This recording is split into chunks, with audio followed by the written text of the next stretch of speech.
नमस्कार। प्रभाव साक्षी न्यूज नाटक और आप सभी का स्वागत है। अमेरिका ने चीन को घेरने के लिए जो योजना बनाई है उसके तहत उसने तिब्बत को लेकर एक विधेयक पारित कर दिया है। माना जा रहा है कि अमेरिका की इस योजना को भारत का भी समर्थन है और इस आशंका के चलते चीन इस समय परेशान नजर आ रहा है। चीन को डर है कि यदि राष्ट्रपति शी जिनपिंग के हाथ से तिब्बत फिसला तो बड़ी मुश्किल खड़ी हो सकती है। इसलिए वह अमेरिका को सीधे सीधे और भारत को अप्रत्यक्ष रूप से ज्ञान देने में जुट गया है।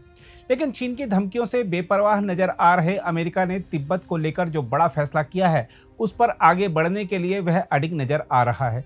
यदि तिब्बत पर अमेरिकी नीति बदली तो क्षेत्र में इसका बड़ा असर पड़ने की संभावना है। हम आपको बता दें कि अमेरिकी प्रतिनिधि सभा की पूर्व अध्यक्ष नैन्सी पेलोसी और अमेरिकी संसद की विदेश मामलों की समिति के अध्यक्ष माइकल मैककॉल के नेतृत्व में एक शिष्टमंडल तिब्बती आध्यात्मिक गुरु दलाई लामा से मुलाकात करने के लिए हिमाचल प्रदेश के धर्मशाला पहुंचा तो चीन ने आंखें लाल कर लीं।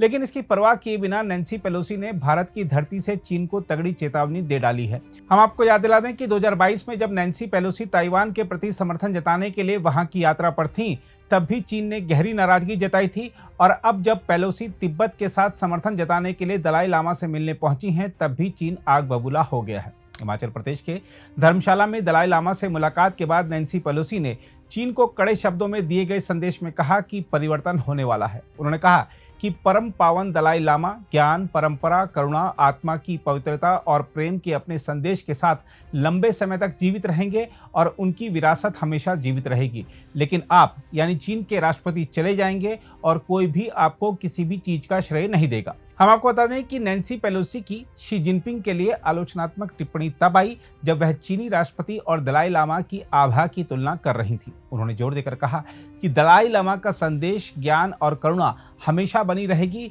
दूसरी ओर यह धरती छोड़ने के बाद शी के सभी काम किसी काम के नहीं रहेंगे।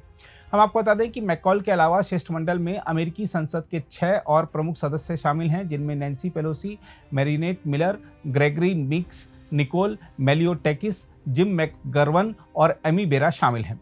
यह प्रतिनिधिमंडल इसलिए धर्मशाला आया है क्योंकि हाल ही में अमेरिकी संसद ने एक विधेयक पारित किया है जिसमें मूल रूप से कहा गया है कि अमेरिका तिब्बत के लोगों के साथ खड़ा है।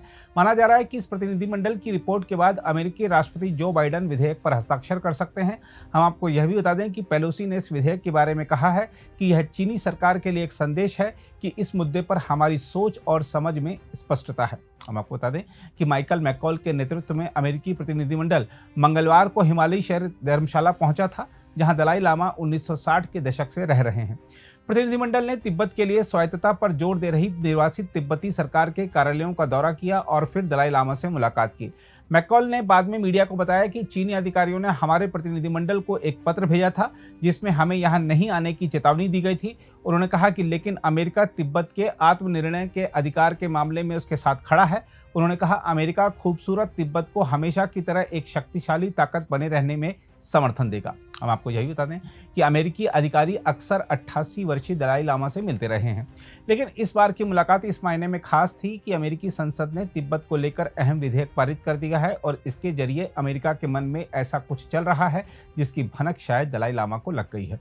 इसलिए अमेरिकी प्रतिनिधिमंडल की दलाई लामा से मुलाकात के दौरान बड़ी बात यह रही कि एक वरिष्ठ अमेरिकी सांसद ने जब तिब्बत के लिए अमेरिका के समर्थन के बारे में बताया तो दलाई लामा को यह मंजूर नहीं था। साथ ही नैन्सी पेलोसी ने दावा किया है कि तिब्बती नेता दलाई लामा ने चीनी सरकार की आलोचना का समर्थन नहीं किया और बल्कि नैन्सी से आग्रह किया कि वह प्रार्थना करें कि चीन को उसके नकारात्मक रवैये से छुटकारा मिले। हम आपको बता दें कि यह यात्रा तब हो रही है जब अमेरिका और चीन ने तनावपूर्ण संबंधों को सामान्य बनाने के लिए हाल के महीनों में बातचीत बढ़ा दी है। लेकिन यात्रा और विधेयक के विषय पर चीन ने तीखी प्रतिक्रिया दी है। चीनी विदेश मंत्रालय के प्रवक्ता लिन जियान ने अमेरिकी प्रतिनिधिमंडल के दौरे पर प्रतिक्रिया व्यक्त करते हुए कहा है कि 14वें दलाई लामा कोई धार्मिक व्यक्ति नहीं है, बल्कि धर्म की आड़ में चीन विरोधी अलगाववादी गतिविधियों में लगे एक राजनीतिक निर्वासित व्यक्ति हैं। चीनी विदेश मंत्रालय के प्रवक्ता ने कहा है कि हम अमेरिकी पक्ष से आग्रह करते हैं कि वह दलाई लामा के समूह की चीन विरोधी अलगाववादी प्रकृति को पूरी तरह से पहचाने। चीनी प्रवक्ता ने कहा कि जीजांग से संबंधित मुद्दों पर अमेरिका ने चीन के प्रति जो प्रतिबद्धताएं व्यक्त की हैं उनका सम्मान करते हुए दलाई लामा के समूह के साथ कोई संपर्क नहीं रखना चाहिए। हम आपको बता दें कि चीन आधिकारिक तौर पर तिब्बत को जीजांग कहता है। इसके साथ ही चीनी विदेश मंत्रालय के प्रवक्ता ने अमेरिकी राष्ट्रपति से आग्रह किया है कि वह अमेरिकी सीनेट और प्रतिनिधि सभा द्वारा पारित किए गए तिब्बत नीति विधेयक पर हस्ताक्षर नहीं करें। दूसरी ओर अमेरिकी प्रतिनिधिमंडल से मुलाकात के बाद तिब्बत की निर्वाचित सरकार में केंद्रीय तिब्बती प्रशासन के प्रवक्ता तेंजिन लेक्शे ने कहा है कि तिब्बत की स्थिति को अमेरिका और चीन के बीच बढ़ती प्रतिद्वंदिता के लेंस से नहीं देखा जाना चाहिए, बल्कि तिब्बती जीवन शैली की याद दिलाने के रूप में देखा जाना चाहिए। उन्होंने कहा कि तिब्बत अस्तित्व के खतरे का सामना कर रहा है क्योंकि चीन इस क्षेत्र को अपने में मिला रहा है। उन्होंने कहा कि हमें उम्मीद है कि दुनिया के नेता तिब्बत के लिए खड़े होंगे। विशेष रूप से चीन तिब्बत संघर्ष को हल करने के लिए बातचीत को फिर से शुरू करने के लिए चीनी नेतृत्व पर जोर देंगे। बहरहाल यहाँ गौर करने वाली बात यह भी है कि इस प्रतिनिधिमंडल की भारत यात्रा ऐसे समय में हो रही है जब वाशिंगटन और नई दिल्ली अपने संबंधों को गहरा कर रहे हैं।